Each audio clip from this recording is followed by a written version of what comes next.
강진 옆 산골 길목에 자리 잡은 주막.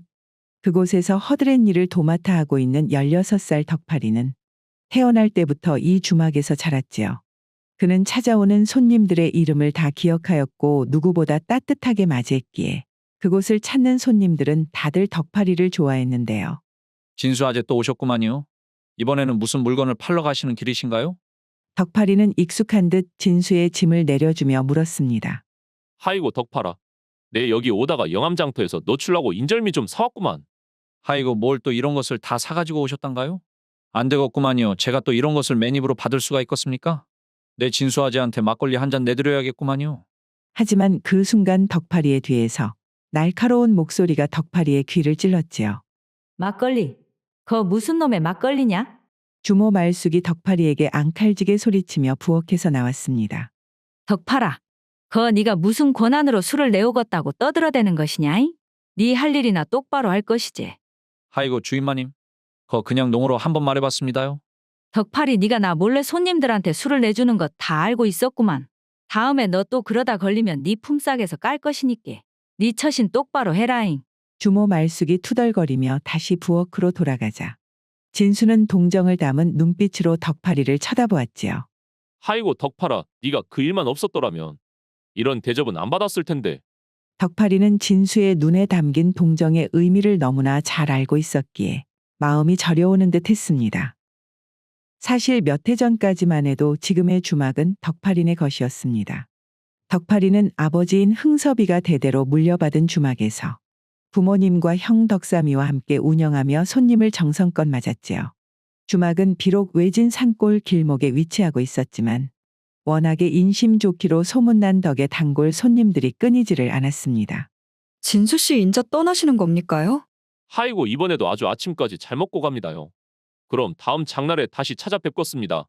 그러나 주막의 번영 뒤에는 한 가지 큰 문제가 있었으니 바로 아버지 흥섭의 건강이었지요. 그는 5년 전부터 병을 앓기 시작해 점점 기침이 심해졌고 방에 누워 지내는 시간이 많아졌는데요. 덕팔이의 어머니 춘자는 없는 살림에도 비싼 약값을 마련하기 위해 주위에서 돈을 빌리기까지 하였지만 흥섭이의 상태는 좀처럼 나아지지가 않았습니다. 그리고 2년 전 겨울 차가운 바람과 함께 눈이 내리는 어느 날 흥섭이는 새벽녘에 눈을 뜨며 아이들과 부인 춘자를 차례로 바라보며 거임자, 덕삼아, 덕팔아, 내가 참말로 미안하다. 라는 마지막 말과 함께 힘들게 미소를 지어 보이고는 마지막 기침을 멈추었습니다. 덕팔이의 아버지가 세상을 떠난 지 몇 달도 지나지 않아 주막에는 뜻하지 않은 손님이 찾아왔습니다. 그는 바로 옆마을 강진에서 고리채를 하고 있는 홍배 영감이었는데 웬일인지 사촌 여동생인 과부 말숙이까지 데리고 와서는 주막을 한참 둘러보더니 당당한 걸음으로 안채로 들어왔는데요. 워웜에 홍배 어르신 아니십니까? 홍배 영감을 보자마자 덕팔이 어머니인 춘자의 목소리는 이미 떨리고 있었고 홍배 영감은 대답 대신에 방 한가운데에 자리를 잡고 앉으며 말을 했습니다. 그 흥섭이가 그렇게 간 것은 참 안 된 일이네. 나도 뭐 거칠애가 아니라 마음이 좋지는 못하는구만. 그런데 말이요. 죽은 사람은 죽은 사람이고 산 사람은 남아서 계산이란 것을 해야 하지 않겠는가? 아이고 어르신 계산이라고 하시면 거 자네가 알다시피 1년 전에 내 돈 50냥을 꾸어가 놓고는 지금까지 갚은 돈이 하나도 없지 않은가? 그 돈이 지금 이자가 붙어 이미 70냥이 넘어가는데 설마 이제 와서 모른 척을 하지는 않겠지? 70냥이라는 거금의 춘자가 아무 말도 하지를 못하자 홍배 영감은 한숨을 내어 쉬며 다시 말을 이어갔습니다. 좋구만 그럼 내 사정을 봐줄 테니 말이요. 자네 이 주막을 나에게 넘기는 것은 어떤가? 워웜에 어르신 이 주막을 말이어요? 이 주막은 저희 서방님이 조상대대로 물려받은 그런 주막인데 말이어요. 거 한번 들어보시게 춘자. 이 주막을 넘기면 여태까지 빌려간 돈은 물론 이자도 전부 없던 것으로 해주겠네. 현실적으로 자네가 지금 이 주막을 가지고 있어봐야 빚을 갚는 것은커녕 이자도 감당을 못할 테니 이것이 서로를 위해서 최선이지 않겠는가? 춘자는 잠시 아무 말도 할 수 없었습니다. 홍배 영감의 말은 가혹했지만 현실적으로 맞는 말이었기 때문이었지요. 결국 그녀는 마음속으로 수많은 생각을 한 끝에 떨리는 목소리로 입을 열었습니다. 아, 알겠습니다, 어르신. 그렇게 하시지요. 그래, 자네 거 현명한 선택을 한 거네. 그럼 말수가 이제 이 주막은 말이다 앞으로 네 것이 되는구만. 니도 내 옆에서 몇 년간 고생을 많이 했으니 이 정도는 받아야지. 하이고 이런 산골 길목에 있는 주막에서 돈이 얼마나 벌릴라나 모르겠구만요. 그리하여 고리채 홍배 영감의 사촌 여동생인 말숙이 주모로 주막에 들어오게 되자 자연히 덕파리 가족은 주막을 떠날 수밖에 없었습니다. 그리고 주막에서의 마지막 날, 짐을 나르던 덕파리의 어머니 춘자는 손을 꼭 모으고 말숙이를 찾아갔지요. 잠시만 말씀을 좀 드려도 되겠습니까요? 나갈 사람은 얼른 나가야지. 또 무슨 미련이 남으셔서 그러신단가요? 혹시 괜찮으시다면 저희 막내 아들 덕파리만이라도 이곳에 머물게 해주시면 안 되겠습니까? 우리 덕파리는 어려서부터 주막일을 배웠고 이곳을 찾아오는 손님들에게도 아주 살갑게 잘 압니다요. 아직 어리지만 주막을 운영하는 데는 분명 큰 도움이 될 겁니다요. 춘자는 막내 아들 덕파리는 아직 어리기에 일을 구하기 힘들 것이라 생각하여 말숙이에게 간절히 부탁을 하였고 성격이 까탈스러운 말숙이 역시 그 말을 듣고 생각을 해보아도 덕파리처럼 주막 일을 잘하는 아이가 있으면 손해볼 것은 없다고 생각을 하였습니다. 원래는 내가 아는 사람을 일꾼으로 데리고 오려고 했는데 이렇게까지 사정사정을 하시니? 내 그것을 딱히 여겨 덕파리를 써주겠습니다요. 대신에 저 아이가 아직 어리기에 급여는 일반 사동 급여의 절반밖에 못 줄 것이니 이 점을 분명히 해두시구려. 춘자는 순간 얼굴이 굳어졌지만 선택의 여지가 없다는 것을 너무나 잘 알았기에 그저 고개를 끄덕였습니다. 아이고, 참말로 감사합니다요. 그리하여 새로운 주모 말숙이는 덕파리에게 별채의 작은 방 한 칸을 마련해주고는 그곳에 머물면서 주막에 머물며 일하는 것을 허락하였지요. 이후 덕파리의 어머니 춘자는 주막이 위치한 바로 옆 마을인 강진의 저작거리 국밥집에서 참모로 일을 하게 되었고 덕파리의 형인 덕삼이는 산 너머 다른 마을로 떠나 그곳에 제법 이름이 알려진 부잣집에 머슴이 되었습니다. 그렇게 덕파리의 가족들은 주막을 떠나 전부 뿔뿔이 흩어지게 되었고 오직 덕파리만이 주막에 남아 주모 말숙이의 아래서 두 해가 넘도록 지금까지 버티고 있게 된 것이었는데요. 이야기는 다시 현재로 돌아와 덕파라, 그 어머니랑은 가끔 찾아뵙는 거냐? 너네 형 덕삼이는 내 이번에 여기 오기 전에 한번 보기는 했다만 대감집 머슴으로 들어가서는 일을 잘한다고 소문이 다 났더구나. 허허, 진수아제. 다음에 성님을 보시게 되시거든. 저도 잘 지낸다고 말 좀 전해주세요. 알았다, 내 꼭 그리야마. 그런 덕파리네의 사정을 잘 알고 있는 주막의 단골들은 덕파리를 볼 때마다 어딘가 모르게 묘한 동정의 눈빛을 보내는 것도 이상한 일은 아니었지요. 이후 며칠이 지나고 비가 억수같이 내리던 날이었습니다. 그날은 갑작스레 내린 비에 주막의 객방은 장대비를 피해온 장사꾼으로 인해 만실이라 주막은 더 이상 손님을 받고 있지 않았지요. 그리고 그날 밤이 되자 갑자기 주막 문이 열리더니 젖은 생쥐꼴을 한 나이든 선비 한 명이 주막 안으로 들어왔습니다. 아이고, 계십니까요? 죄송합니다만 하룻밤만 재워주실 수 있겠습니까? 그 선비는 산길에서 넘어진 것인지 도포는 이곳저곳이 찢어져 너덜너덜해져 있었고 몸 이곳저곳에서는 상처로 인해 피가 흐르고 있었는데요. 오메. 어르신 도대체 무슨 일이 있으셨던 겁니까요? 괜찮으십니까? 하이고 오늘은 방이 다 찼구만요. 우리 집은 손님을 더 이상 받을 자리가 없으니 옆마을 민가라도 가서 좀 부탁하시는 것은 어떨는지요? 주모, 나 좀 살려주시구려. 내가 산길을 걷다가 산사태를 만나 죽다 살아났구만 그려.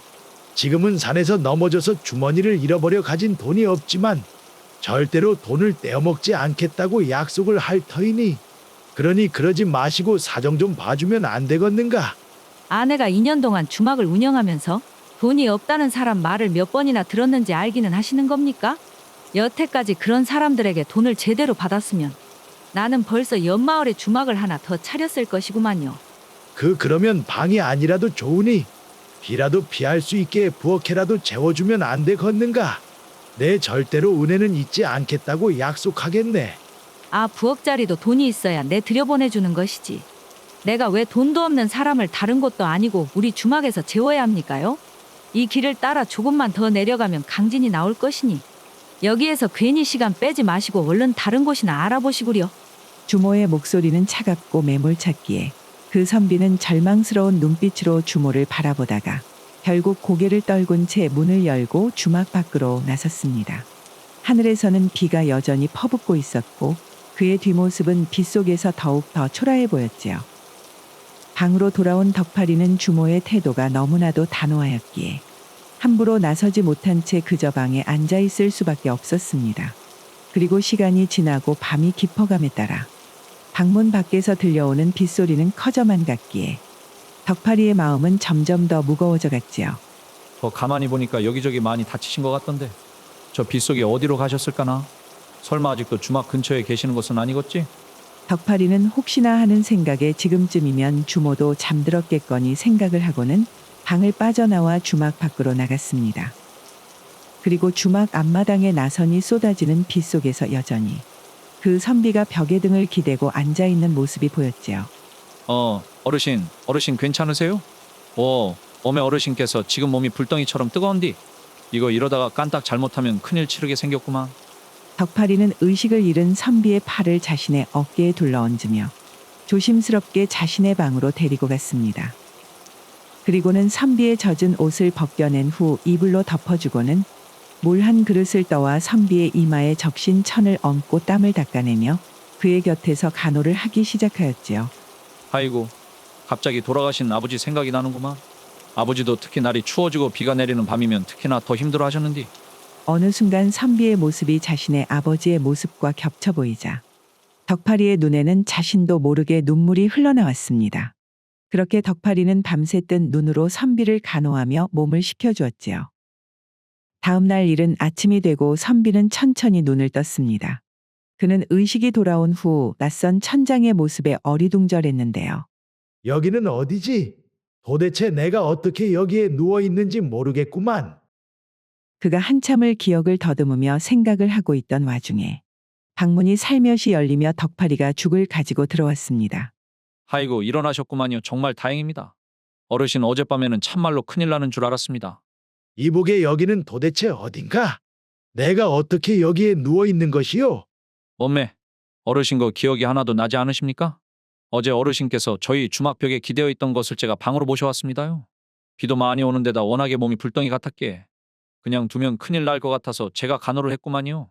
선비는 덕파리 가지고 온 죽을 한 숟갈 뜨더니 그제서야 상황이 파악이 된 듯 덕파리에게 미소를 지어 보였습니다. 허허, 너가 아니었으면 내 꼼짝없이 그 빗속에서 죽을 목숨이었는데 정말 고맙구나. 너 이름이 무엇이냐? 저는 이곳 주막에서 사동으로 일하는 덕팔이라고 합니다. 그래, 덕파리. 내 자네 은혜는 절대 잊지 않겠네. 아이고, 어르신 은혜라니요. 별 말씀을 다 하십니다. 어르신께서는 지나는 길에 그저 하룻밤 신세를 진 것 아니겠습니까? 잠시 후 선비는 몸을 가누며 짐을 챙겼습니다.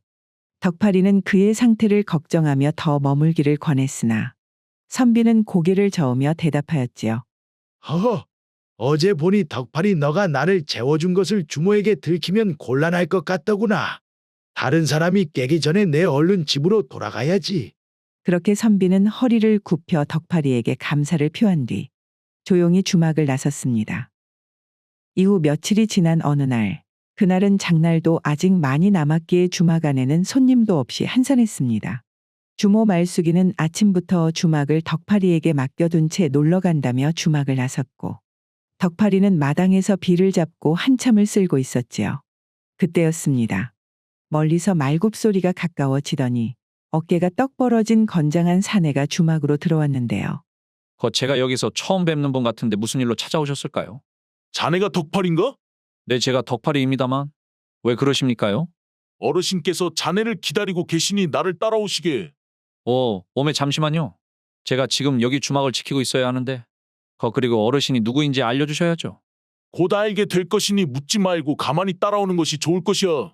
그 사내의 위압감을 느낀 덕파리는 어쩔 수 없이 사내가 이끄는 대로 말을 탔고 덕파리를 태운 사내는 곧바로 말의 고삐를 잡고 빠르게 달리기 시작했습니다. 이후 말은 쉬지 않고 좋기 30리는 달렸을까요? 말이 멈춘 곳은 어느 웅장한 기와집이었는데요. 집안에서는 고요한 기운이 흘렀지만 그 자체만으로도 위험이 느껴지는 듯한 그런 기와집이었지요. 어서 들어가게나.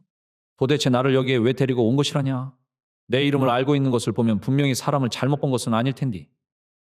덕파리는 이런저런 생각을 하며 대문을 지나 사랑채로 들어가니 그곳에는 깔끔하게 정돈된 방이 기다리고 있었습니다. 그리고 덕팔이 머뭇거리며 안으로 들어선 순간 눈앞의 광경에 그의 두 눈이 커졌는데요. 웜에 어르신. 어르신 아니십니까? 도대체 여기에는 어떻게? 그곳에는 며칠 전 자신이 돌봐주었던 선비가 앉아 있었지요. 깨끗한 도포를 정갈하게 차려 입은 그는 며칠 전과는 전혀 다른 사람처럼 보였습니다. 대감 어르신, 명하신 대로 덕팔이라는 아이를 데리고 왔습니다요. 대감님이라고요? 그래, 봉섭아. 먼 길 다녀오느라 참으로 수고가 많았구나. 머슴 봉섭이 방을 나서자 그 선비는 슬픈 표정으로 깊은 한숨을 쉬더니 천천히 말을 이어갔습니다. 그나저나 내 소개가 늦었구나, 덕팔아. 나는 장수라는 선비란다. 예전에는 관직에 몸 담았지만 이제는 은퇴하고 이곳에서 유유자적하며 생활을 하고 있었지. 덕팔아, 며칠 전 그날은 말이다. 내겐 정말 악몽 같은 날이었단다.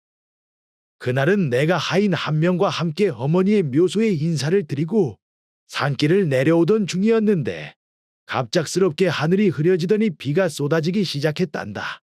비는 금세 폭우로 변하였고 우리는 비오는 산속에서 계속 지체할 수 없었기에 위험을 무릅쓰고 그 미끄러운 산길을 내려오기로 했단다. 그렇게 한참을 폭우 속에서 산길을 걷던 중 갑작스레 지축이 흔들리더니 산사태가 일어났는데 말이다. 함께 있던 하인은 산사태에 휩쓸려 어디론가 사라져 버렸고 나 역시 그 속에서 이리저리 구르며 산 아래로 내몰렸는데 정신을 차리고 보니 도대체 길을 찾을 수가 없더구나. 그렇게 비 속에서 산을 헤매고 또 헤매이다 거의 탈진한 상태에서 기적적으로 너희 주막을 찾게 된 것이었지. 그때 내가 그곳에서 하룻밤만 재워달라 부탁했을 때 덕팔이 너가 나서주지 않았더라면 나는 아마 그 자리에 쓰러져 목숨을 잃었을 것이야. 덕파리는 창수대감의 이야기를 듣고 놀라움을 금치 못했습니다.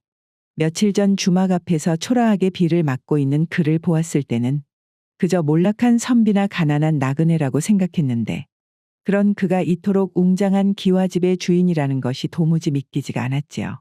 덕팔아, 너는 혹시 진심으로 원하는 소원 같은 것이 있느냐? 창수대감의 뜻밖의 질문에 덕파리는 잠시 머뭇거렸지만 이내 고개를 들고 진지하게 대답했습니다. 예, 대감 어르신. 제 소원은 성실하게 일을 해서 지금의 주막을 다시 되찾아 뿔뿔이 흩어진 가족들과 함께 그 주막에서 함께 다시 행복하게 사는 것입니다. 그래, 그 주막은 덕팔이 너와 가족들에게 어떤 의미인데 그러는 것이냐?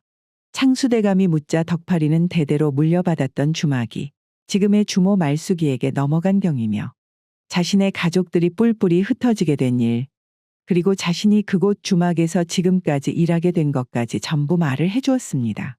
지금도 저희 어머니와 형님 그리고 저는 다시 주막을 우리 것으로 찾아오기 위해 힘을 모아 열심히 일을 하고 있습니다요. 그래, 덕팔아.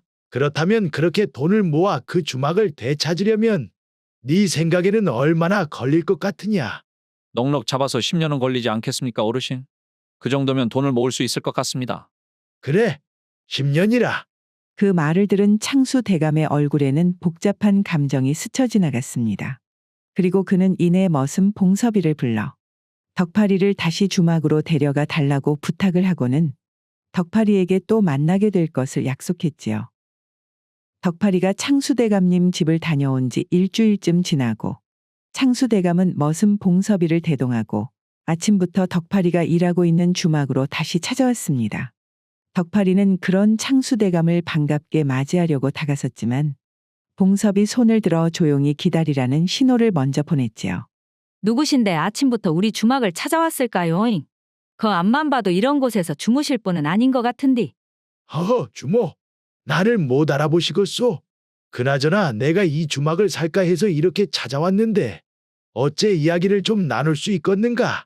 우리 주막을 사고 싶다 이 말씀이신가요? 알겠습니다요. 이것이 저 혼자서 할 이야기가 아닌 것 같은디. 잠시 방 안에서 기다려 주시겠습니까? 아야 덕파라니는 얼른 거 홍배 오라버니 좀 불러오거라. 잠시 후 덕팔이 홍배 영감을 모시고 주막으로 오자 주모와 홍배 영감은 창수대감과 방 안에서 마주 앉아 이야기를 나누기 시작했지요. 내 이 근방에 주막이 이곳 하나뿐이라 장사가 괜찮게 된다는 소리를 들었구만. 어떤가 내 100냥을 줄 테니 이 주막을 나에게 넘기는 것이. 배 100냥이나 말입니까? 아이고 그것이 참 말입니까? 아, 그 정도면 어디 좋다 뿐이겠습니까? 백냥이란 말에 홍배 영감은 기뻐하며 반겼지만 주모 말숙이는 콧방귀를 뀌며 비웃듯 말했습니다. 하이고 겨우 100냥 말이어요? 고까지 푼 돈을 누구 코에 붙이려고 그런 말씀을 하십니까요? 몇 년 전이면 몰라도 지금은 그 정도 돈으로는 어림도 없습니다. 말숙의 말에 당황한 홍배대감은 그녀에게 가까이 다가가 귓속말로 말했지요. 아이고사, 100냥이면 이 주막의 값어치의 2배는 될 터인데 지금 무슨 소리 하는 것이냐? 얼른 넘겨버려야지. 오라버니는 나한테 맡겨두시고 굿이나 보고 떡이나 드시구려. 그럼 주모가 생각하기에는 얼마면 되겠는가? 거내 계산을 해보니 500냥이면 적당할 것 같구만요. 아시다시피 이 근방에서 주막은 이곳 한 곳뿐이고 오는 손님들은 몇십 년째 단골들이 대부분입니다. 제가 여 주막을 운영한 이후로 숙박비도 2배로 올렸으니 지금 이 주막의 가치는 예전과 전혀 다른 것 아니겠습니까? 저는 500냥에서 단 한 푼이라도 적으면 넘길 생각이 없습니다요. 500냥이나? 알겠소. 그럼 나도 돌아가서 생각을 한번 해보고 어떤 형태로든 거기에 답을 드리도록 하겠소. 그렇게 말을 남기고는 창수대감은 봉섭이와 함께 주막을 나섰습니다. 그리고 창수대감이 떠나자 홍배 영감은 참지 못하고 말숙이를 향해 소리쳤지요. 아니 이거사, 터무니없는 말도 정도란 게 있는 것이제. 100냥을 받아도 충분히 남는 장사인데 어찌 그런 금액을 불렀단 말이냐? 아, 오라버니는 돈놀이를 하는 사람이 그렇게 셈이 느려서야 되겠어요. 저 양반은 내가 500냥을 불러도 반드시 이 주막을 사려들 것이니까 한번 두고 보시구려. 에이 말수가, 욕심이 과하면 오히려 화를 입는 법이구만. 너 그러다 참말로 큰 코 다친다. 홍배 영감은 말숙이에게 질려버렸다는 표정을 하고는 고개를 저으며 주막을 나섰습니다. 그러나 말숙이는 그런 홍배 영감의 말에 아랑곳하지 않고 여전히 자신만만하게 500냥이라는 거금이 손에 들어올 것을 생각하며 행복한 상상의 나래를 펼쳤지요. 그 일이 있고 나서 며칠 후 강진 마을 나루터의 이상한 움직임이 포착되었는데요. 나루터 근처에 솜씨 좋은 목수들이 하나둘 모여들기 시작한 것이었죠. 그들이 분주히 움직이며 집터를 다지고 나무를 다듬기 시작하자 마을에서는 나루터 근처에 집이 지어진다고 소문이 돌기 시작했는데요. 그 집 말이요. 거 다음 달에는 완공된다지? 아, 누가 그 집으로 이사를 오는지는 모르겠지만 거 제법 큰 부자가 오는가 보더라고. 집이 완공되면 잔치를 벌인다고 하는데 오는 사람들 전부 식사를 대접한다고 안 그러는가? 그려? 도대체 어떤 양반이 그곳에 이사를 오길래? 참말로 인심 한번 후하구만 그래. 도대체 왜 나루터 근처에 집을 짓는지도 그리고 그 집의 주인이 누구인지도 알려진 바가 없이 그저 잔치가 열린다는 소문만 무성하게 퍼져갔기에 마을 사람들의 궁금증은 시간이 갈수록 커져만 갔습니다. 그리하여 마침내 강진 나루터 옆에 기와집이 완공이 되고 마을에서 잔치가 열리는 날 아침 덕팔이 있는 주막에도 잔치의 기운이 스며들었습니다. 여느 때처럼 이른 아침부터 마당을 쓸고 있던 덕팔이 예상치 못한 손님을 맞이한 것이었지요. 덕팔아 잘 지냈느냐? 웜에 대감 어르신 이렇게 이른 아침부터 무슨 일이십니까? 아, 오늘 마을에 큰 잔치가 열린다고 하니 내 그곳에 갈 생각인데 말이야. 어떠냐 덕팔아, 너도 나와 함께 그곳에 갈 생각이 없느냐? 내 주모에게는 따로 말을 해두마. 제가 주마기를 쉬고 그런 곳에 가는 것을 주인마님이 허락하시겠습니까? 주모에게는 내가 말해 놓을 테니 걱정하지 않아도 된단다. 어차피 오늘 잔칫날이라 주막을 찾는 사람도 없을 것이고 정 안 된다 하면 여 봉섭이를 대신 일시키면 되지 않겠느냐? 웜의 대감 어르신. 농담일세 이 친구야. 내가 말이다 도대체 어떤 사람이 이런 큰 잔치를 벌였는지 참으로 궁금해서 이렇게 찾아왔구만. 자, 얼른 가보자꾸나 덕팔아. 네, 대감 어르신. 그럼 저도 함께 가겠습니다요. 그리하여 창수대감과 덕팔이는 주모의 허락을 얻어 잔치가 열리는 기와집에 도착을 하였습니다.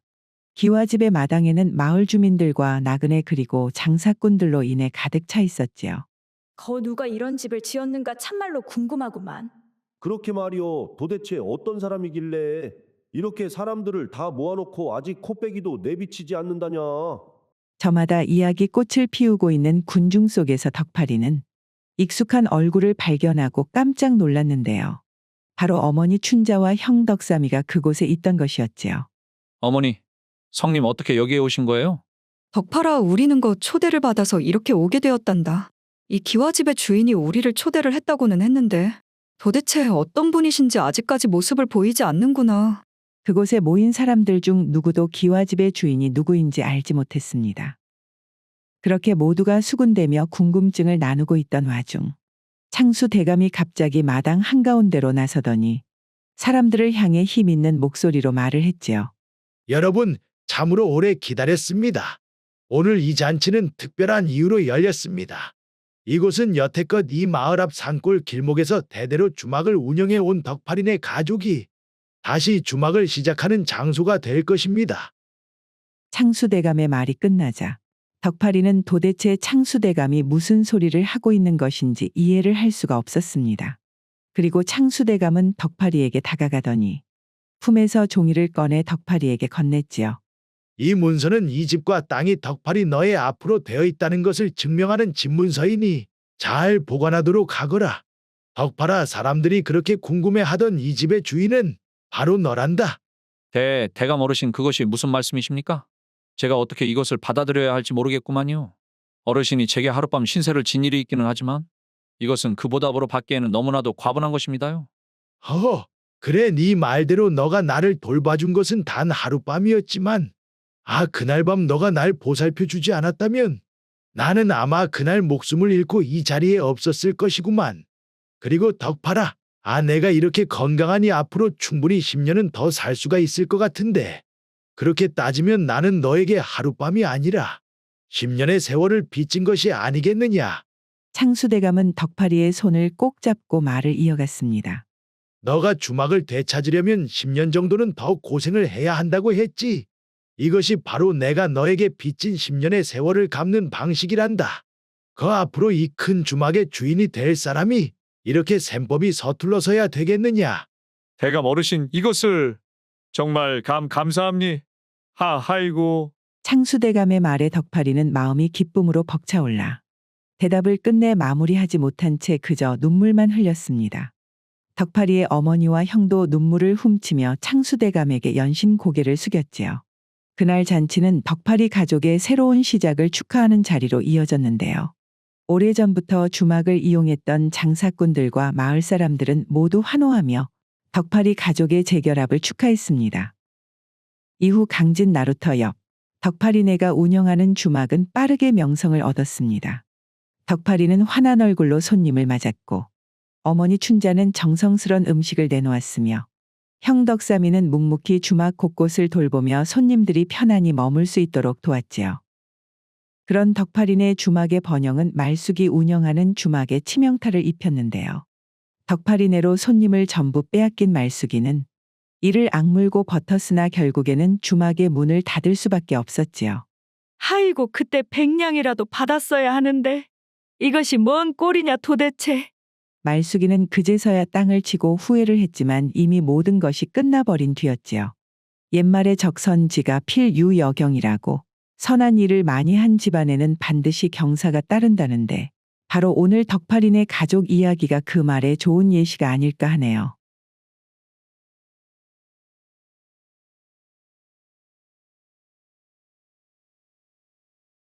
어느 작은 마을에 살고 있는 병욱이는 40이 넘도록 장가를 가지 못한 채 혼자서 지내고 있었습니다. 그는 봄부터 가을까지는 대대로 물려받은 작은 논밭을 가꾸었고 추수가 끝나는 시기가 오면 진수라는 신만이와 함께 산으로 올라가 나무를 캐고 약초를 채취하는 것으로 생계를 이어갔지요. 이렇듯 병욱은 마을에 살고 있는 누구보다도 성실하고 심성 또한 고왔지만 그를 향한 마을 사람들의 시선은 항상 차가웠는데요. 병욱이 길을 지나갈 때마다 마을 사람들은 아이고, 저 얼굴을 봐라. 저러니 나이 40이 다 되도록 누가 시집이나 오겠냐잉. 참 안 되었다만 사람이 착하면 뭐하나. 그러게나 말이요. 아이고, 도대체 어쩌다 얼굴이 저리 되었나 모르겠구만. 거 다른 사람에게 들어보니 어릴 때 약을 잘못 먹었는가. 머리는 하얗게 새버리고 얼굴은 또 저리 흉하게 변했다는 구만. 이렇듯 뒤에서 수군거리며 흉을 보기 일쑤였습니다. 그렇기에 병욱은 등 뒤에서 자신을 향한 마을 사람들의 말소리가 들릴 때마다 그저 고개를 푹 숙이고 발걸음을 재촉하며 걸을 수밖에 없었지요. 병욱이 살던 마을 앞에는 큰 강이 하나 흐르고 있었는데 매 여름 장마철이 되면 언제나 물이 불어나 마을 사람들에게 큰 걱정을 안겼습니다. 그해 여름도 장마가 시작되고 연일 쏟아지는 비에 병욱은 논밭에 나가지도 못한 채 며칠째 집에 머물러 있어야 했지요. 아이고, 참말로 올해는 예년보다 비가 더 내리는 것 같구만. 도대체 언제나 그치려고 그렇게 온다냐? 이후 마침내 장맛비가 그치자 병욱은 집 근처 강가 주변도 정리하고 또 오랜만에 바람도 좀 쐴 겸 해서 강가로 나갔는데요. 그는 한참 동안 주변을 둘러보며 강가를 정리하고 있던 와중에 강물 위에서 무언가 둥둥 떠내려 오는 것을 발견했습니다. 아니, 저것은. 처음에는 그저 통나무가 떠내려오는 줄 알았지만 가까이 다가가 보니 작은 노루 한 마리가 흙탕물 속에서 허우적거리며 힘없이 떠내려오고 있었지요. 저 노루도 생명이 있는 것인데 내일이 두고 볼 수가 없지. 병욱은 주변을 둘러보다 긴 장대 하나를 발견하고는 강 가장자리로 가 장대를 이용하여 조심스럽게 노루를 끌어올렸습니다. 노루는 땅으로 올라오자마자 오랜 시간 물에서 허우적거리느라 모든 힘을 쓴 것인지 몸을 축 늘어뜨린 채로 그저 땅에 누워있을 뿐이었지요. 노루를 강물에서 구한 뒤 병욱은 다시 강가로 눈을 돌렸습니다.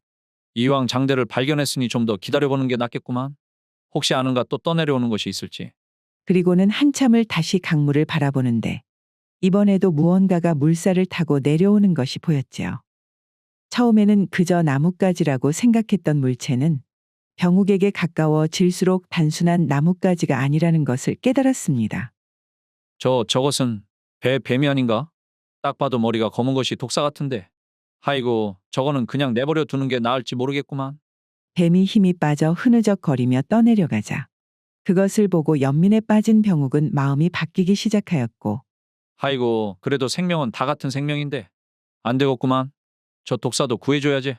결국 병욱은 다시 장대를 강물에 뻗어 뱀을 조심스레 건져 올렸습니다. 힘이 빠진 독사는 그저 축 늘어져 있을 뿐이었고 병욱은 독사가 그를 해칠 여력이 없음을 확인하고는 강가 한쪽에 뱀을 놓아두었지요.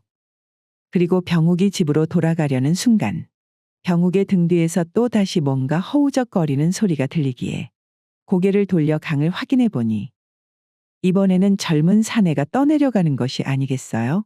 오메. 사람 아닌가 저것이 큰일이구만. 병욱은 급히 장대를 잡고 다시 강물로 가서 위험을 무릅쓰고 간신히 사내를 구했습니다. 강가로 올라온 사내는 거의 의식을 잃기 직전이었고 가쁜 숨을 내쉬고 있었지요. 이복에 정신 차리게나. 이제 살았으니 조금만 더 힘내시게. 고맙습니다. 사내는 고개를 약하게 끄덕이며 힘없이 중얼거리고는 금세 의식을 잃었습니다. 강가에서 노루, 뱀, 그리고 사람까지 구해낸 병욱은 그들을 급히 집으로 옮겼습니다. 가장 먼저 의식을 잃고 있는 사내를 방으로 데리고 가 이부자리를 깔고 그를 눕혔지요. 아이고, 젊은 사내 같은데 조금만 더 늦었으면 참말로 큰일 치를 뻔했구만. 그래.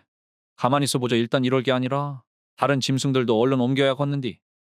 그리하여 병욱은 노루를 집안 부엌으로 데리고 와 마른 짚을 깔아둔 후 그곳에 올려두었고 마지막으로 뱀은 집 옆에 집단을 깔고 나뭇가지로 조심스레 옮기고는 집단 위에 올려놓아 두었습니다.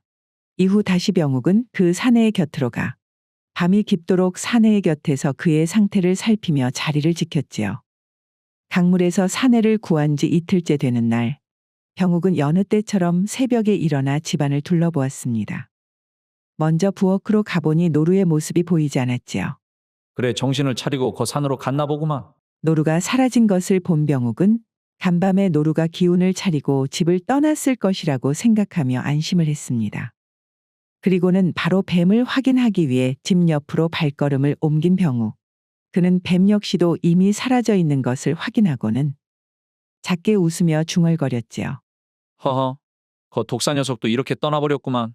녀석, 밤새 자고 있는 나를 물지 않았으니 그것으로 나에게 고마움을 표했다고 생각해야겠지? 노루와 뱀이 모두 제 갈 길을 떠난 것을 확인한 병욱은 다시 방 안으로 돌아갔습니다. 방 안에는 이틀 동안 의식이 혼미했던 사내가 이제야 정신이 드는지 병욱을 보자마자 몸을 일으켜 세우고는 하이고 어르신. 어르신이 아니었으면 저는 이미 죽은 목숨이었을 겁니다요. 어르신은 제 생명의 은인이십니다. 아니 내가 한 일은 별게 아니구만. 누구라도 강에서 사람이 떠내려오는 것을 봤으면 똑같이 했을 것이야. 그나저나 자네는 어쩌다 그렇게 강에 휩쓸리게 되었는가? 저는 봉섭이라는 나그네입니다요. 제가 어려서 부모님을 잃고 이 마을 저 마을 일을 찾아 정처 없이 다니는 신세였는데 그날도 일을 찾아 나서다 길을 가고 있었는데 그만 갑작스레 불어난 강물에 휩쓸리게 되었습니다. 그래 비가 그렇게 많이 내렸으니 강하류에 있다 미처 불어난 물을 피하지 못해 큰일을 당하는 경우도 종종 있기는 하지. 참말로 큰일이 날 뻔했구만.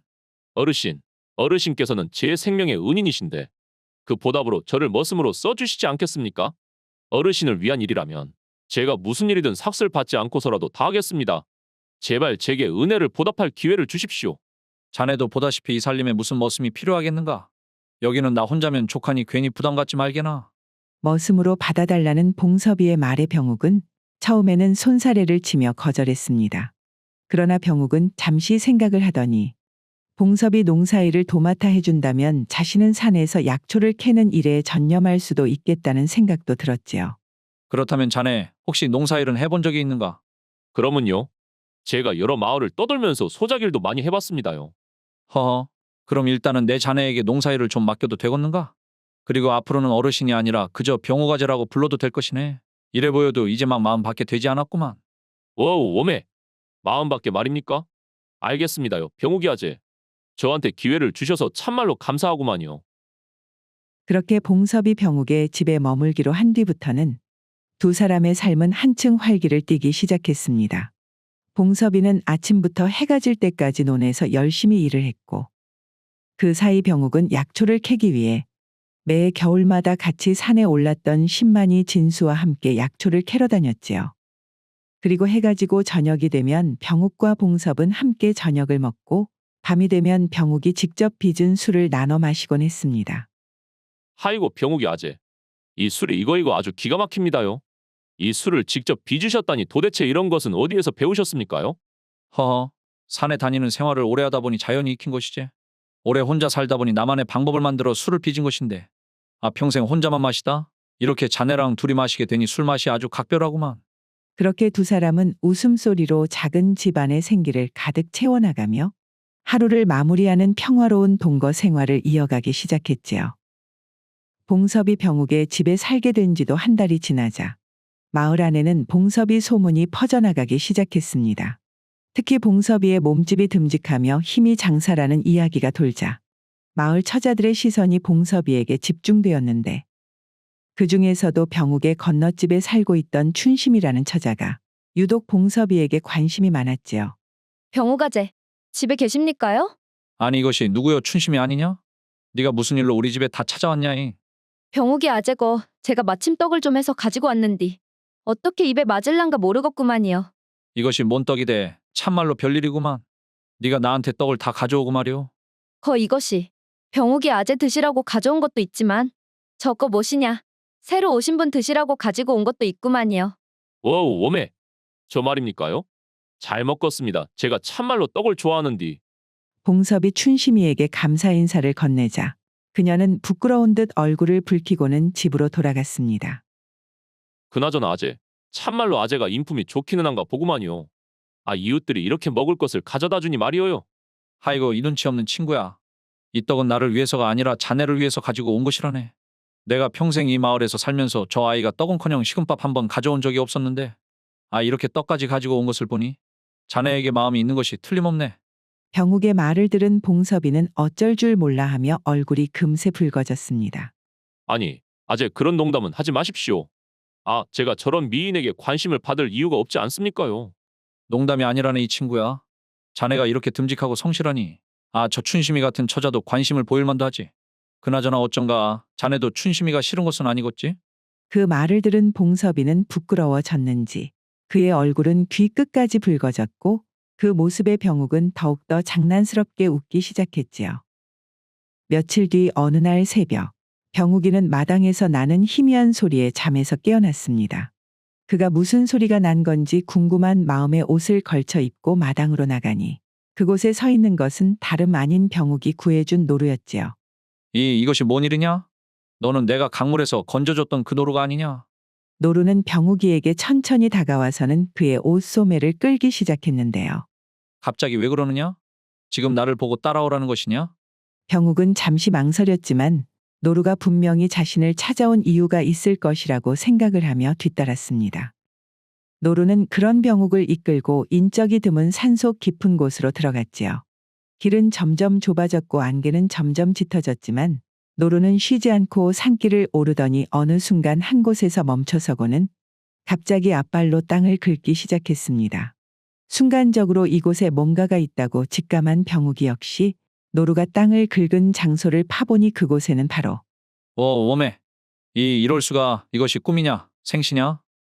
병욱의 눈앞에 나타난 것은 무려 어린아이 팔뚝만한 산삼이었고 그것은 크기와 모양만 봐도 엄청난 가치를 지닌 것이란 것을 알 수 있었습니다.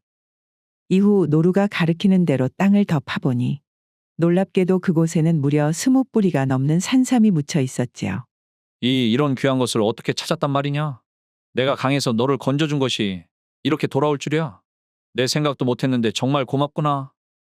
병욱은 조심스레 산삼을 수확하고는 그것을 집으로 가지고 와 어떻게 사용할지 고민에 빠졌습니다. 항상 알뜰하게 살아왔던 그였기에 이런 큰 행운에도 흔들리지 않고 크게 욕심을 부리지 않기로 결정을 했는데요. 그는 자신이 가지고 온 산삼 중에 10뿌리의 산삼만을 평소 거래하던 약재상에 팔았고 그 돈으로 집의 창고를 늘리고는 넓은 농과 밭을 산 후에 나머지 산삼 10뿌리는 따로 보관을 하기로 했지요. 그리고 어느 날 저녁 병욱은 봉섭이를 방으로 부르고는 병욱이 아재, 거 무슨 일이 있으십니까? 봉섭이 자네 말일세. 자네가 우리 집에 온 것도 벌써 한 석 달쯤 되었는가? 그동안 이렇게 성실히 일을 해줘서 내 고맙다는 말을 하고 싶었구만. 하이고 아재, 그것이 무슨 말입니까요? 아재가 내 목숨을 구해준 것을 생각하면 제가 이렇게 평생 일한다고 해도 어떻게 그것을 다 갚을 수가 있겠습니까요? 그나저나 무슨 하실 말씀이라도 있으시던가요? 그것이 그러니까 이제 자네가 우리 집에서 그만 나갈 때가 되지 않았나 싶어서 내일이 불렀구만. 자네도 이제 자네 인생을 살아야지. 병욱의 갑작스러운 말에 봉섭이는 깜짝 놀라 고개를 들고 말했습니다. 웜에 아재 제 삶이라니요. 이렇게 아재 곁에서 일을 하는 것이 인자는 제 삶인디. 제가 혹시 아재한테 뭐 서운하게 한 것이라도 있단가요? 그것이 아니라 이 친구야. 내 딱 보니 건너집 춘심이가 자네에게 마음이 상당한 것 같던데. 자네만 괜찮으면 내 자네를 춘심이에게 장가를 보내주겠네. 그리고 말일세. 병욱은 웃으며 자신의 등 뒤에 놓아두었던 보자기를 하나 꺼내 봉섭이 앞에 놓아두었습니다. 봉섭이 보자기를 열어보자 거기에는 커다란 산삼 한 뿌리가 모습을 드러냈지요. 웜에 아재 이것이 그 산삼이랍니까요? 아재가 지난번에 노루의 도움으로 산삼을 발견했다고 귀띔해 주셨을 때는 그저 나를 놀리려고 한 소린 줄 알았는데 말이에요. 내 이 산삼을 자네에게 줄 테니 춘심이에게 장가를 가고 이것을 팔아 생활 기반을 한번 삼아보시게나. 무엇이라고요? 그것이 참말입니까요, 아재? 그런데 이것은 저에게 너무나 과분합니다. 제가 무슨 자격으로 그런 은혜를 또... 참말로 제가 이 은혜를 어떻게 갚아야 할지 모르겠습니다. 봉섭이는 그 순간 눈물을 흘리며 말을 잇지 못했지요. 그리고 병욱은 그런 봉섭이를 보고는 그저 담담하게 웃으며 술병을 꺼내더니 봉섭이에게 술잔을 건넸습니다. 갚기는 뭘 갚나 이 친구야. 사람은 서로 돕고 사는 것이지. 자, 좋은 날 이러지 말고 오늘은 술이나 한잔하세. 봉섭이에게 산삼 한 뿌리를 내주었던 병욱은 이후 며칠이 지나고 매 겨울마다 자신과 함께 오랜 시간 산을 누볐던 진수의 집 역시 찾았지요. 웜에 병욱이 아재 이것이 도대체 무엇이랍니까요? 내 평생 이렇게 큰 산삼은 본 적도 들은 적도 없는디 말이어요. 그나저나 아재 언제 저 몰래 혼자 산에 가서 이렇게 큰 산삼을 캐셨습니까요? 그것이 말일세. 자연이 내게 준 선물 같은 것이라네. 그나저나 내 앞으로는 산을 타지는 않을 것 같으니 그동안 몇 년이나 내 옆에서 고생한 보상이라고 생각하고 받아주시게나 진수. 이것을 저에게 말입니까? 이것을 제가 받을 자격이 있는지는 모르겠지만 하이고 아재 정말 감사합니다요. 그렇게 병욱은 산삼을 발견한 이후 그동안 자신과 함께 고생했던 사람들에게 베풀기도 하며 태어나 처음으로 부족함 없는 행복한 생활을 이어갔습니다. 이후 몇 달의 시간이 지나고 봉섭이는 춘심이와 혼례를 치르고는 소박한 살림을 꾸리며 지내게 되었습니다. 봉섭이는 병욱이에게 받은 산삼을 판 덕분에 제법 넓은 땅을 사 생활의 안정을 찾게 되었지만 그 산삼의 존재는 춘심이의 호기심을 자극하기에 충분하였지요. 그러던 어느 날 서방님, 그 병욱이 아재는 도대체 어떻게 그렇게 부자가 되었길래 서방님을 다 도와주셨단가요? 그게 말이오. 아재가 예전에 노루를 강에서 구해준 적이 있었는데 그 노루가 은혜를 갚는다고 산속에서 큰 산삼이 있는 곳을 알려주었다고 하는구만. 춘심이는 봉섭이의 뜻밖의 이야기에 한참을 웃으며 말을 이어갔습니다. 아이고 세상에.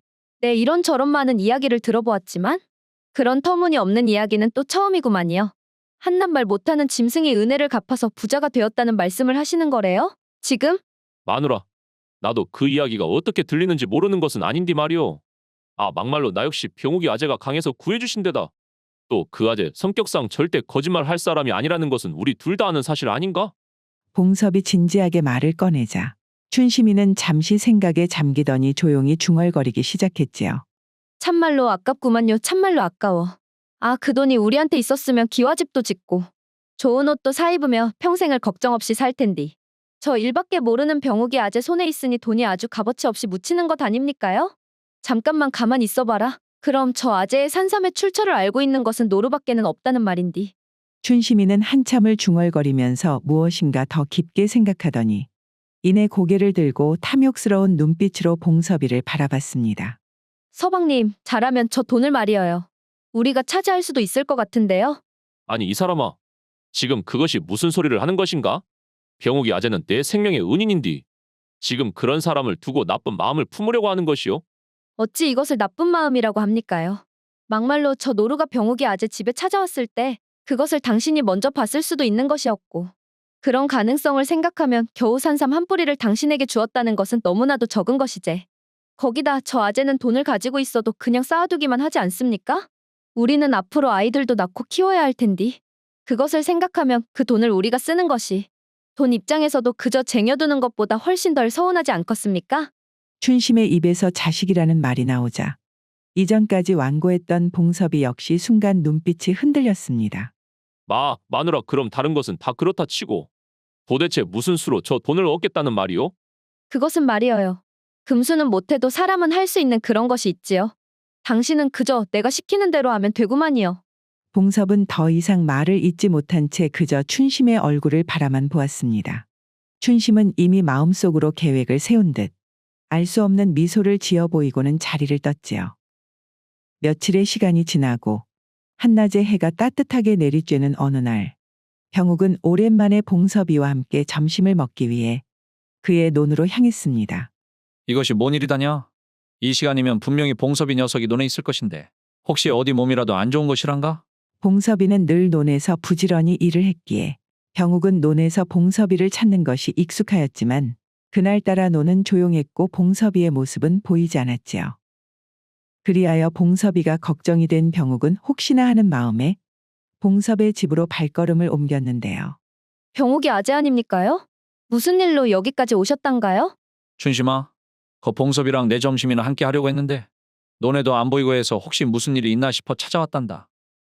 우리 서방님은 거 진수 씨랑 같이 산에 약초 캐러 간다고. 아침부터 나갔는데 말이어요. 뭐시라? 봉섭이가 진수랑 산에 함께 갔다고?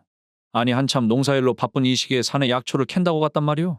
항상 여기저기 떠돌며 살던 사람이라 가끔씩은 그렇게 산에 가서 바람도 좀 쐬고 싶기도 했겠지요. 알았구만. 뭐 그거야 봉섭이가 알아서 할 일이지. 나는 그냥 점심이나 같이 하려고 했는데 아쉽구만. 이후 집으로 돌아온 병욱이는 봉섭이가 진수와 산에 갔다는 말에 어딘가 찝찝한 기분이 들었습니다.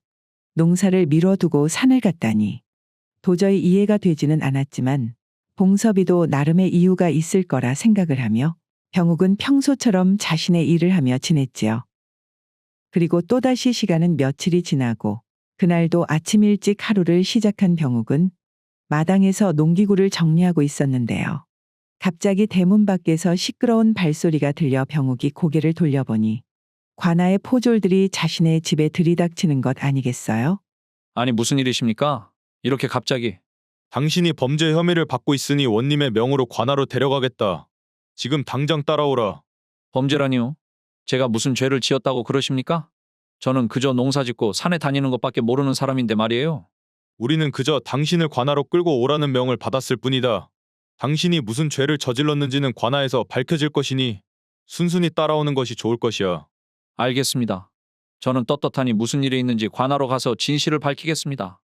병욱이 순순히 따르겠다고 하자 포졸들은 이내 병욱을 데리고 관하로 향했습니다. 마을 사람들은 대문 밖에서 이 광경을 지켜보며 그저 수군댈 뿐이었죠. 그리고 병욱이 관하에 도착하자마자 자신을 고발한 사람이 누구인지 알게 되었는데요. 놀랍게도 그 고발자는 다름 아닌 봉섭이었습니다. 봉섭이는 병욱이 관하에 도착하자 이내 원님 앞에서 당당하게 말을 했습니다. 원님, 여기 병욱이 아재가 저를 강에서 구해준 것은 사실입니다. 하지만 아재는 제가 산에서 발견한 20뿌리가 넘는 산삼을 모조리 가져가 버리고는 저에게 단 한 뿌리만을 넘겨준 채 저를 매정하게 내쫓았습니다.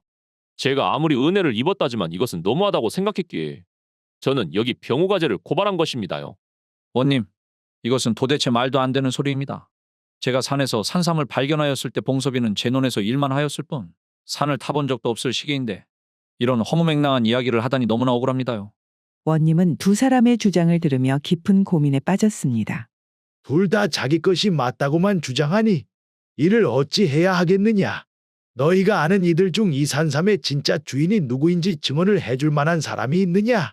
증인이 있냐는 원님의 말에 봉섭이는 고개를 젓고 침묵했지만 병욱은 단호하게 말했습니다. 원님, 제게는 매 추수가 끝나면 저와 함께 산을 누비며 약초를 캐러 다니던 진수라는 친구가 있습니다. 그러면 분명 제가 결백하다는 것을 밝혀줄 사람입니다요. 좋다. 그러면 그 진수라는 사람을 당장 증인으로 불러오도록 하라. 원님의 말에 포졸들은 곧바로 진수를 데리러 떠났습니다. 병욱은 억울한 마음에 가슴이 뛰었지만 곧 진수가 진실을 밝혀줄 것이라는 믿음으로 마음을 다잡았지요. 아재, 내가 이런 말 하는 게 미안하지만 아무리 은혜를 받았어도 나는 내 권리를 찾고 싶었구만요. 봉섭아, 나는 도대체 너가 무슨 소리를 하는지 모르겠구나. 어찌 너가 나에게 이런 거짓말을 할 수가 있단 말이냐. 배은망덕하다는 말이 너를 두고 하는 말이구나 참말로. 잠시 후 진수가 증인으로 관아에 도착을 했습니다. 진수는 송사의 내용을 듣더니 천천히 고개를 끄덕이며 증언을 하기 시작했는데요. 원님 그것이 말입니다. 사실 그 산삼은 봉섭이가 발견한 것이 맞습니다. 봉섭이는 우리 마을에 온 이후 저와 함께 계속 산을 타고 있었고 산을 탄 지 한 달 정도 되고 나서였나? 봉섭이 위험을 무릅쓰고 깊은 산속을 들어가더니 그곳에서 그 산삼들을 발견한 것이었구만요. 거기에 반해 병욱이 아재는 봉섭이를 구해줬다는 것을 빌미삼아 봉섭이를 위험한 산으로 보내고는 본인은 혼자서 집에서 편히 쉬는 생활을 했지요. 그러더니 하루는 병욱이 아재가 저를 찾아와 산삼 한 뿌리를 주며 제발 이 일을 모른 척 해달라고 부탁을 했습니다. 진수, 자네 지금 무슨 소리를 하고 있는가? 자네는 알고 있지 않는가? 봉섭이는 이전까지 산을 탄 적이. 진수는 병욱의 말을 끊고 품에서 산삼 한 뿌리를 꺼내더니 그것을 원님에게 내밀었습니다. 원님, 이것이 그 증거로 제가 병욱이 아재한테 받았던 산삼입니다. 제가 도무지 양심에 찔려서 아직까지 이렇게 팔지 않고 있던 것이란 말입니다. 병욱이, 너는 이렇게 증거와 증인이 있는데도 계속해서 자신의 죄를 부인할 셈이냐? 참으로 괘씸한 자로구나.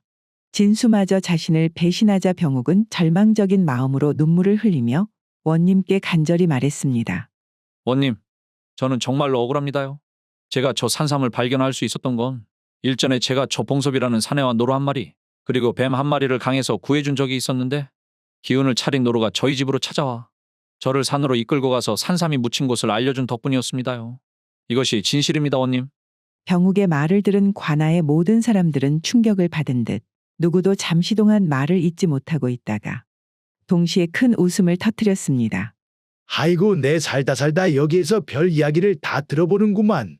이복의 병욱이, 자네는 스스로 그게 지금 말이 된다고 생각을 하는가? 노루가 산삼이 묻힌 곳을 알려줬다니?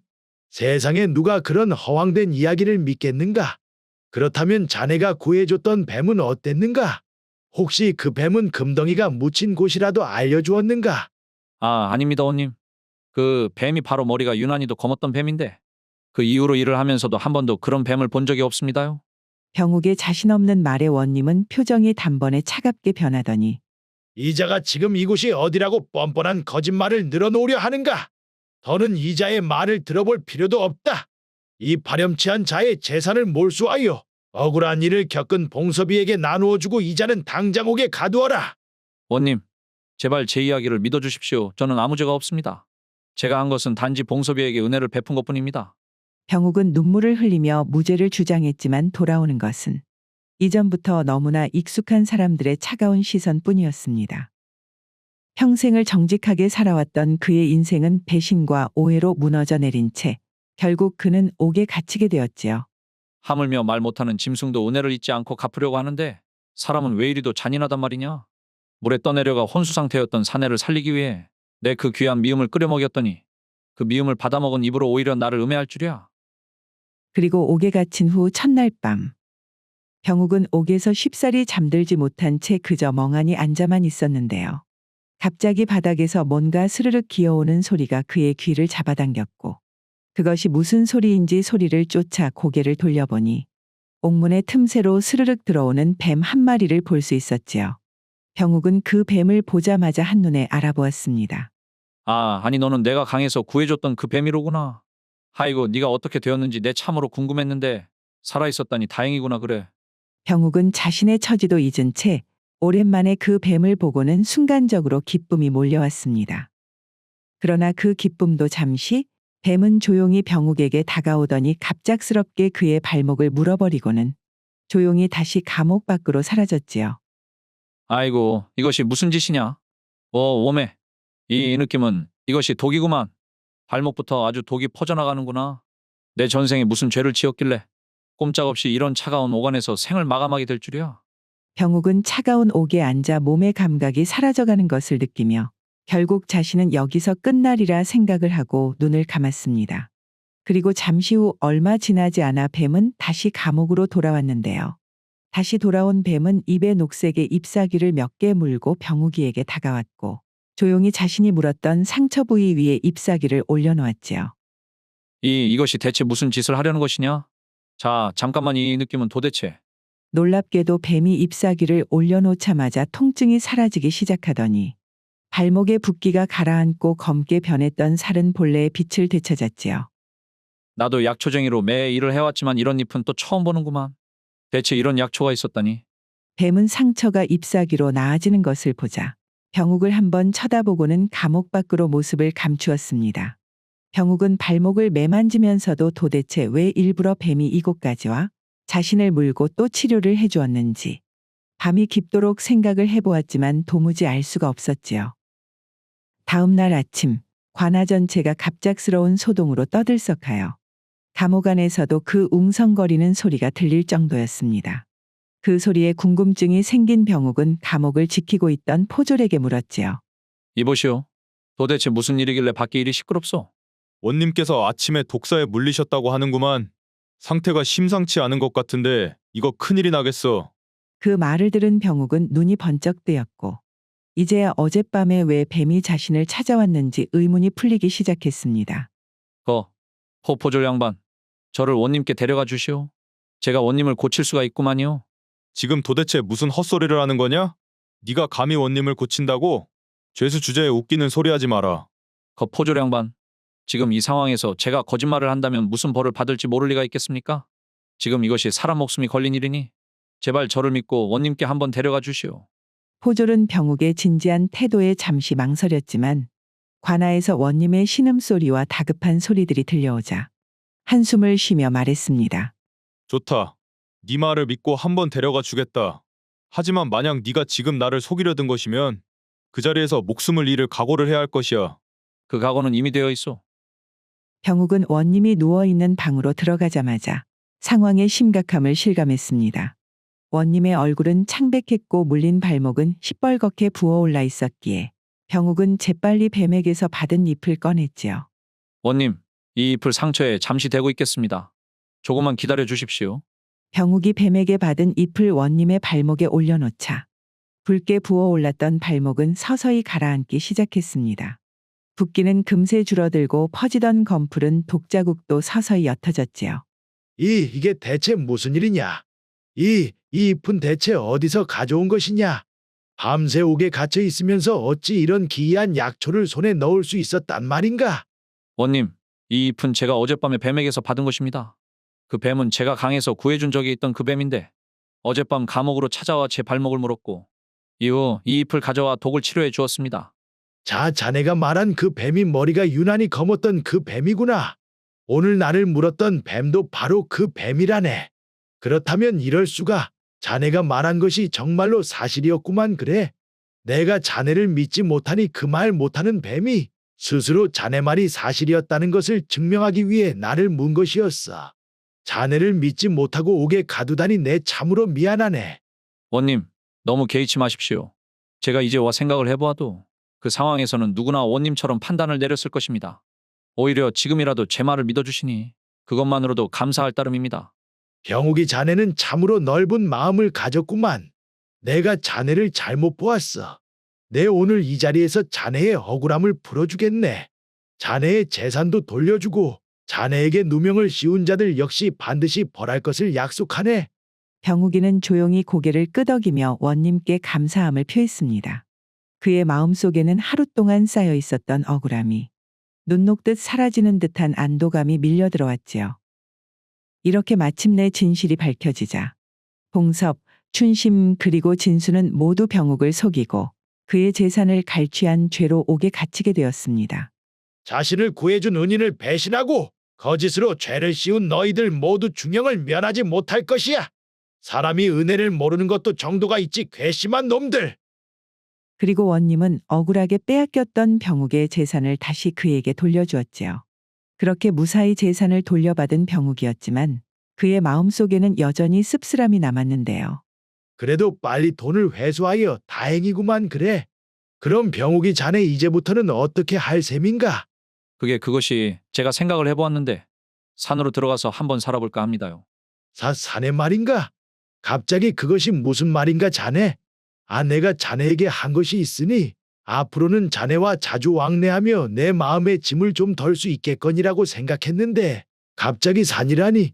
그것이 원님, 저는 이제 더 이상 이곳에서 살고 싶지 않습니다요. 사람들은 제 생김새가 조금 다르다는 이유로 저를 차별하고 하물며 좋은 마음으로 은혜를 베풀었음에도 배신으로 갚는데 이제는 무서워서 그들과 함께 마음 편히 살아갈 수 없을 것 같습니다. 병욱이 세상에 그런 악한 사람들만 있는 것은 아니네만 자네가 당한 일을 생각하면 그런 생각을 하는 것이 무리도 아니겠구만. 오히려 이번 일을 통해 말 못하는 동물들이 내 생김새가 그들과 완전히 다름에도 저에게 받은 은혜를 어떻게든 갚으려고 하는 것을 보고 차라리 말이 안 통하더라도 산속에 들어가 그네들과 함께 살아보는 것이 마음은 편할 수 있겠다는 생각이 들었습니다요. 원님에게 그 말을 남기고는 병욱이는 마을을 떠나 깊은 산속으로 들어갔습니다. 그는 사람의 발길이 닿지 않는 숲 한가운데 작은 초가집을 짓고 자연을 벗삼아 살기로 다짐했지요. 이제 병욱이의 곁에는 사람들의 수군거리는 소리 대신 새소리와 바람소리 그리고 맑은 시냇물 소리가 흘렀고 그는 숲에서 나무를 캐고 산새와 짐승들을 보며 조용히 삶을 마무리할 때까지 자연과 더불어 살았다고 합니다.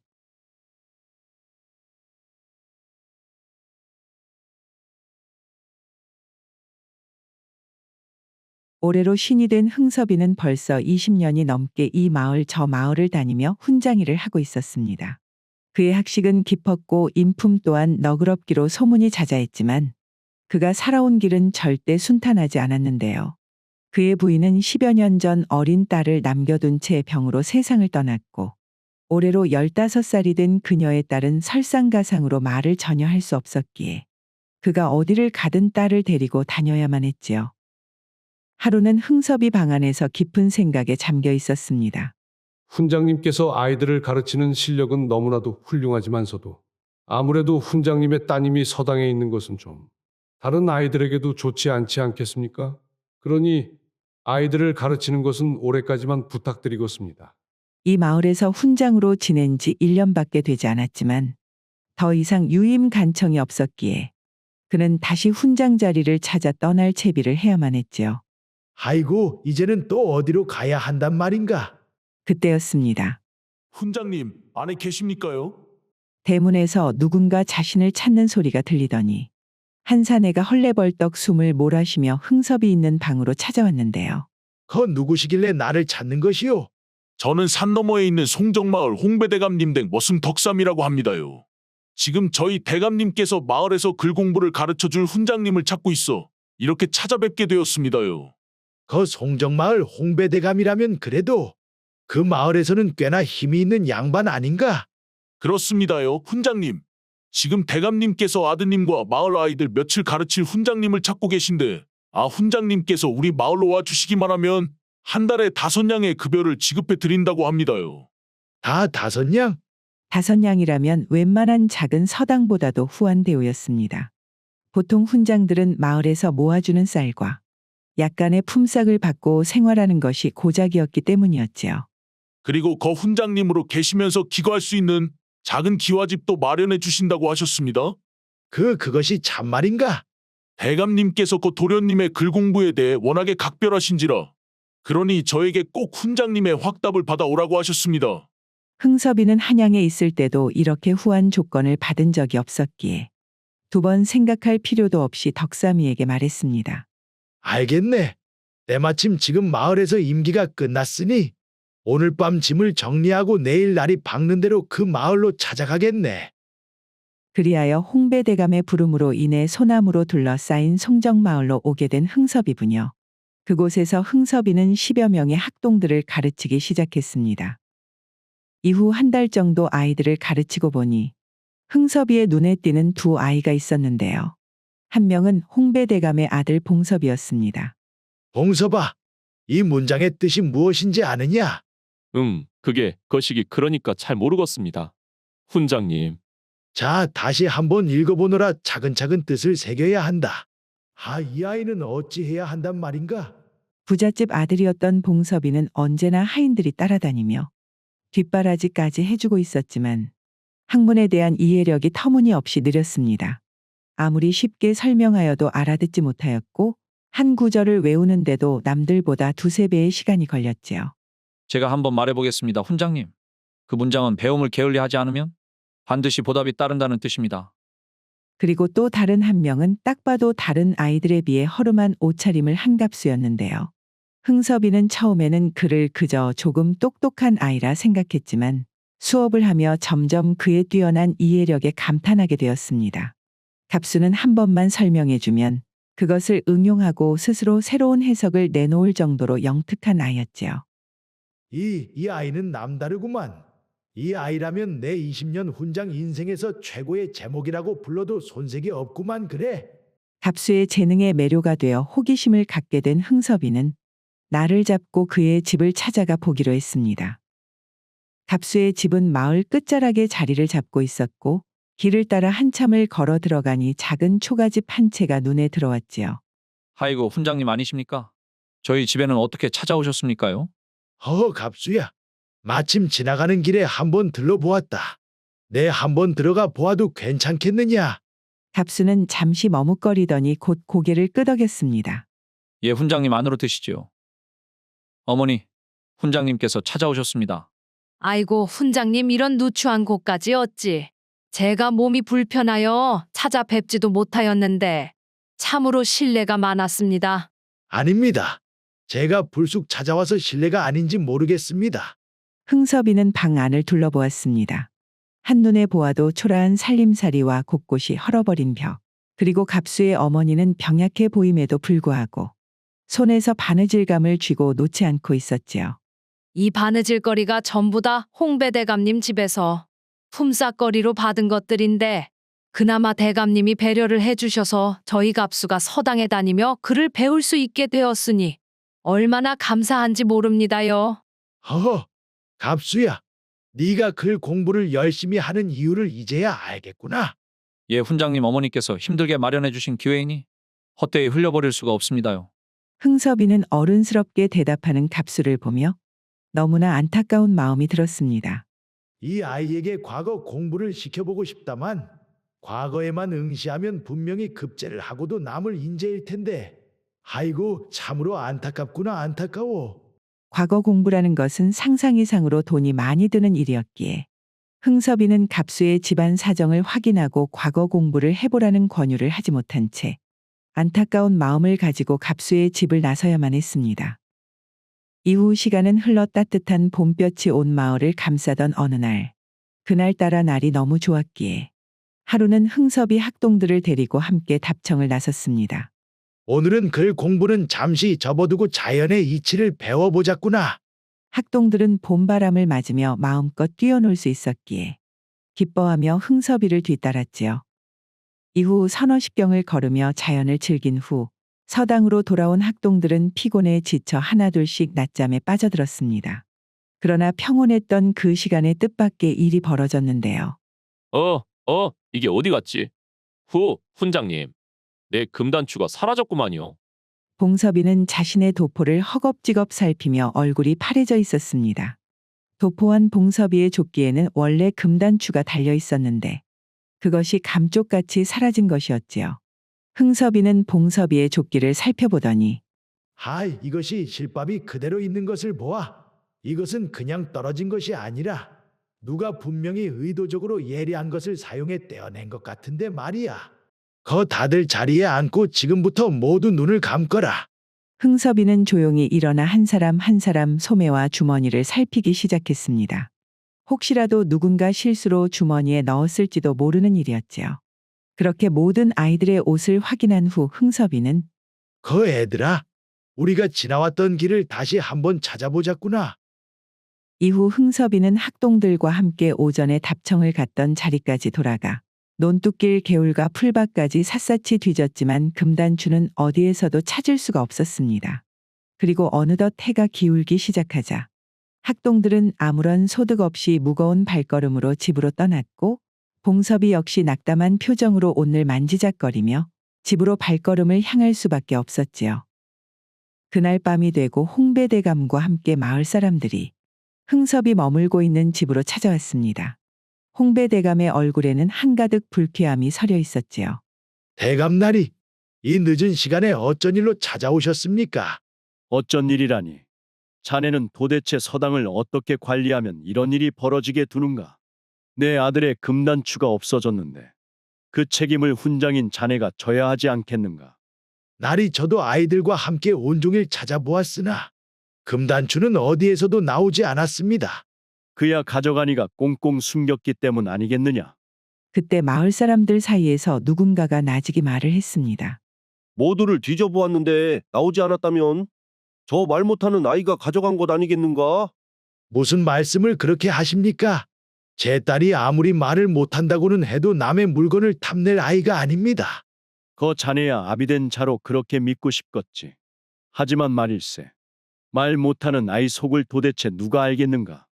홍배대감의 말에 마을 사람들은 더 크게 웅성거리기 시작했고 모두들 한쪽에 서 있는 춘심이를 노려보기 시작했습니다. 말을 할 수 없는 그녀는 변명을 하고 싶어도 변명을 할 수 없었지요. 좋다, 그렇다면 우리가 직접 확인해 보지. 집을 샅샅이 뒤져라. 마을 사람들은 순식간에 집 안으로 들이닥쳤습니다. 그들은 장롱을 열어젖히고 침구를 들쑤시며 부엌의 항아리 속까지 샅샅이 뒤졌지만 결국 그 금단추는 찾을 수가 없었지요.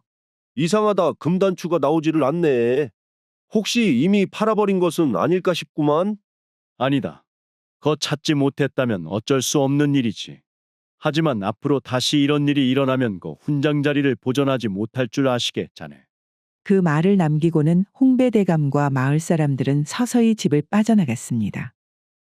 밤은 깊어가고 마을은 어둠 속에 잠겼지만 흥섭의 마음은 도무지 가라앉지 않았습니다. 그는 천천히 자신의 방에서 일어나 조용히 딸 춘심이의 방으로 발걸음을 옮겼는데요. 그곳에서 흥섭이는 가슴이 미어지는 광경을 목격했습니다. 춘심이는 작은 등잔불 아래 홀로 앉아 입을 꼭 다문 채 흐느끼고 있었던 것이었지요. 그래, 그저 말을 못하는 것이지 어찌 서러운 감정까지 못 느끼겠는가. 춘심아, 이 아비가 정말로 미안하구나. 내가 훈장으로 살고 싶다는 욕심 때문에 너까지 몹쓸 취급을 받게 되어버렸구나. 가자, 춘심아. 우리들은 아무도 없는 곳에 가서 더 이상 서러운 일 없이 우리 둘이 살자꾸나. 모두가 깊은 잠에 빠져 있는 새벽녘. 마을은 온통 안개에 휩싸여 있었습니다. 흥섭이는 벙어리 딸 춘심이의 손을 꼭 잡고 먼 길을 나섰지요. 아버지는 딸을 위해 떠났고 딸은 묵묵히 아버지를 따라 걸었습니다. 그리고 두 부녀의 뒷모습은 안개 속으로 조용히 사라져갔지요. 이후 흥섭은 춘심이를 데리고 사람들의 눈을 피해 깊은 산속으로 들어갔습니다. 그는 그동안 모았던 재산을 전부 털어서 산속에 작은 초가집을 하나 세우고는 집 앞에서 텃밭을 일구며 그곳에서 곡식과 채소를 심어 자급자족하며 살기로 하였지요. 춘심아, 반일이라는 것은 말이다. 그 사람을 대하는 것이랑은 완전히 달라서 나만 성실하게 흙을 갈고 씨를 뿌려서 진심으로 가꾸어 준다면 반드시 그 결실을 맺는 법이란다. 이제 우리가 여기에서 사람이 아닌 땅과 대화를 하며 더 이상 상처받는 일 없이 한번 살아보자꾸나. 딸 춘심이는 여전히 말이 없었지만 그녀의 눈빛에는 더 이상 슬픔이 가득 차 있지 않았습니다. 산속에서의 삶은 어느덧 10년의 세월이 지났습니다. 흥섭이는 이제 환갑이 넘어 노쇠한 기운이 역력하였기에 이제는 딸 춘심이가 혼자 밭일을 하며 아버지를 먹여 살리고 있었지요.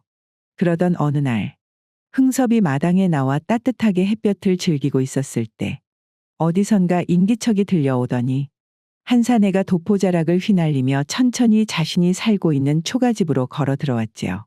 스승님, 그 사내는 바로 자신의 유생이었던 갑수였습니다. 이게 누구인가? 갑수. 자네 갑수가 맞는가? 예, 스승님 참으로 오랜만에 뵙습니다요. 갑수는 힘차게 인사하며 다가왔고 흥섭이는 순간 무엇라 말해야 할지 몰랐지요. 10년 만의 재회, 그것도 이 깊은 산속에서. 흥섭이는 감격에 찬 얼굴로 갑수에게 물었습니다. 아니 내가 어찌 나를 다 찾았단 말이냐? 제가 스승님을 꼭 한번 뵙고 싶어 겨우겨우 사람들에게 물어서 이곳까지 찾아오게 되었습니다요. 허허, 그래 내 참으로 오랜만에 사람과 대화를 다 나눠보게 되겠구만. 누추하지만 이 안으로 들게나. 춘심아, 이 친구가 술을 가지고 온 것 같구나. 안주로 내올 만한 것이 있으면 좀 가져다 주거라. 그날 밤 초가집 안에는 오랜만에 사람 냄새가 가득했습니다. 작은 호롱불은 은은하게 흔들렸고 흥섭이와 갑수는 나란히 앉아 조촐한 술상을 앞에 두고 오랜 동안 쌓아두었던 이야기 보따리를 풀기 시작했지요. 스승님 그날 기억하십니까? 그날이라니? 무슨 날을 말하는 것이냐? 왜 그 날이 너무나도 좋아서 스승님께서 저희를 이끌고 답청을 갔던 날 말입니다. 흥섭이는 술잔을 내려놓으며 가만히 생각에 잠기더니 이내 피식 웃으며 고개를 끄덕였습니다. 아, 그날 말이구나. 그랬지, 참 날이 좋았어. 햇살이 부드럽게 내리쬐고 개울물이 참 맑았지. 그런데 스승님께서는 그날 왜 그때 제가 금단추를 훔친 것을 알면서도 아무에게도 말하지 않으셨습니까? 허허, 무슨 소리를 하는 게냐? 갑수는 손을 꼭 쥐며 뒤늦은 고백을 하듯 말을 이었습니다. 그날 봉섭이가 자랑스럽게 금단추를 보일 때 저는 그것이 너무도 부러웠습니다. 그래서 순간의 유혹을 이기지 못하고 그만. 갑수의 목소리는 점점 낮아졌고 결국 그는 참아왔던 눈물을 흘리고 말았지요. 스승님께서는 그때 아이들의 소매와 주머니를 확인할 때 분명 제 소매에서 금단추를 발견하지 않았습니까? 그런데도 왜 아무 말도 하지 않으셨습니까? 허허, 갑수야. 나도 눈을 감고 아이들을 확인했으니 그것이 누구 소매인지 내가 알 리가 있겠냐. 봉섭이의 금 단추만 있으면 그것을 팔아 어떻게든 집안에 도움이 될 거라고만 생각했는데 그 단추 하나 때문에 스승님께서 마을에서 쫓겨나듯 떠나시고 따님분까지 수모를 겪었다는 사실이 너무나도 괴로웠습니다. 결국 저는 그 단추를 팔지도 못한 채 어느 안개가 자욱한 새벽 몰래 봉섭이의 집으로 가 그 집 텐마루에 금단추를 놔두고는 도망치듯 집으로 돌아왔지요. 결국 저는 그 한 번의 도둑질로 아무런 이득도 없이 존경하는 스승님만 잃게 된 것이었습니다. 그렇게 스승님께서 마을을 떠나신 후 이듬해 저희 어머니는 세상을 떠나셨고 저는 외삼촌의 손에 맡겨졌지요. 그 후로 저는 스승님께 보답하기 위해 죽으림을 다해 공부했습니다. 언젠가 다시 스승님을 찾아뵙고 꼭 그때의 은혜를 갚고 싶었기에 저는 그날만을 생각하며 공부에 매달렸습니다. 제가 참으로 죽을 죄를 지었습니다, 스승님. 저 때문에 스승님께서 이곳에서 허허, 나는 이미 오래전에 그 일을 다 잊었다만 아무래도 너는 끝내 잊지 못한 모양이구나. 흥섭이의 목소리는 부드러웠고 눈빛에는 제자를 향한 따뜻한 애정이 담겨 있었지요. 밤은 깊어가고 초가집 안에 호롱불이 희미하게 깜빡일 무렵 갑수는 문득 흥섭이를 바라보며 물었습니다. 그런데 스승님, 혹시 스승님께서도 진심으로 원하시는 것이 있으십니까? 나는 이미 환갑이 넘었네. 더 이상 이루고 싶은 것이 뭐가 있겠는가? 내가 비록 과거에 합격하지 못해 관직에 들어서지는 못했더라도 그래도 한 20여 년의 세월 동안 아이들을 가르치며 살 수 있었으니 그것만으로도 참으로 좋은 인생을 살았다네. 다만 내 죽기 전에 우리 딸이 시집 가는 것을 한 번이라도 보고 싶구만. 그 순간 갑수는 잠시 생각에 빠지더니 이내 자세를 고쳐 앉고 흥섭이를 똑바로 바라보며 입을 열었습니다. 스승님, 스승님만 괜찮으시다면 따님을 저에게 주실 수 있겠습니까? 그것이 무슨 소리인가? 갑수 자네 술에 너무 취한 것 아닌가? 거 농담이라도 그런 소리 하는 것이 아니네. 농담이라뇨, 스승님. 제가 존경하는 스승님과 한 가족이 될 수만 있다면요. 그것보다 더 좋은 일이 어디 있겠습니까?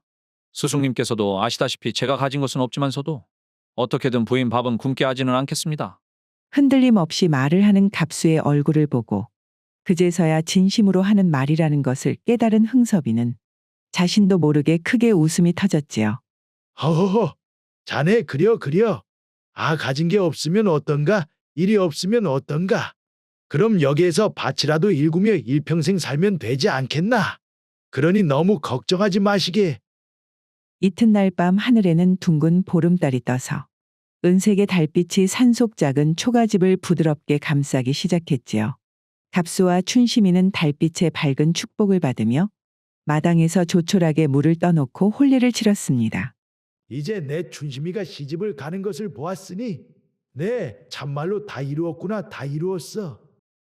혼례를 치른 후 갑수는 조심스레 춘심이의 손을 잡고 신방으로 들어왔습니다. 신방에는 희미한 등불이 조용히 흔들리고 있었고 등불 옆에서 갑수는 따뜻한 눈빛으로 춘심이를 바라보았지요. 부인, 이제부터 나는 당신의 남편이오. 오늘 밤부터 우리들은 부부로 맺어져 다시 인생을 시작하는 것이네. 그리하여 갑수는 춘심이와 첫날 밤을 보내기 위해 조용히 도포를 벗고는 그녀에게 건네주었습니다. 그 순간 춘심이가 건네받은 갑수의 도포 안에서 묵직한 무언가가 손끝에 닿았고 그녀는 조심스럽게 도포 안을 살펴보았는데요.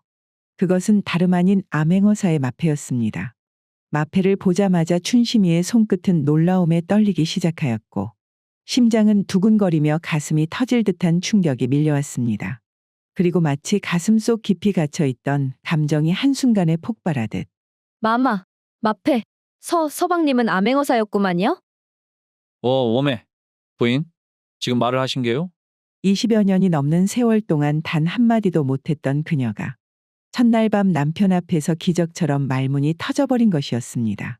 춘심이는 눈물이 가득한 얼굴로 갑수를 바라보며 다시 한번 힘을 내어 소리를 냈지요. 서방님, 제 목소리가 나옵니다요.